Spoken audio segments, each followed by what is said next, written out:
තෙල්දෙණිය ප්‍රදේශයේ නවතා තිබූ මෝටර් රථයක් තුළ තිබේ කාන්තා මළසිරුරක් සොයා ගැනීමේ සිද්ධිය සම්බන්ධයෙන් ප්‍රධාන සැකකරු ලෙස හඳුනාගෙන ඇති මියගිය කාන්තාවගේ පෙම්වතා ඔහුගේ විවාහක බිරිඳ සහ කුඩා දරුවා යාපනය ප්‍රදේශයේදී අත්අඩංගුවටගෙන තිබෙනවා. මේ මෙහෙයුම බුද්ධි තොරතුරක් මත ක්‍රියාත්මක කර ඇති අතර GPS තාක්ෂණයද යොදා ගනිමින් ජ්‍යෙෂ්ඨ පොලිස් අධිකාරී ASP ඔලුගල මහතාගේ ඒකකය විසින් සැකකරුවන් සොයා ගැනීම සහ අත්අඩංගුවට ගැනීමේ මෙහෙයුමට ප්‍රධාන වශයෙන් නායකත්වය ලබා දී ඇති බව වාර්තා වනවා. ඒ වගේම අද රුහාන් ඕලුගලටත් විශේෂ දවසක්.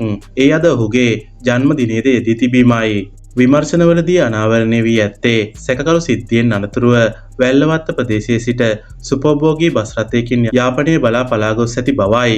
අත්අඩංගුවට ගන්නා අවස්ථාවේදී ඔහුගේ විවාහක බිරිඳ සහ කුඩා දරුවාද එම ස්ථානයේ සිට ඇති බව සඳහන්. තවද සැකකරු යාපනය ප්‍රදේශයට ගොස් තිබුණේ රටින් පලා යාමේ අරමුණින් බවටද මූලික විමර්ශනවලදී අනාවරණය වී තිබෙනවා. පොලිස් විමර්ශනවලින් හෙළිවෙලා තිබුණේ සැකකරු නාරම්මල ප්‍රදේශයේ පදිංචි තිදරු පියෙකු බවත් ඔහු බොරු කොණ්ඩයක් පාවිච්චි කරමින් කාන්තාවන් රවටමින් මුදල් වංචා කළ පුද්ගලයෙකු බවත්ය. ඔහුට එරෙහිව CID ඇතුළු පොලිස් ස්ථාන ගණනාවකම පැමිණිලි සහ නඩු පවතින බවත් වාර්තා වනවා.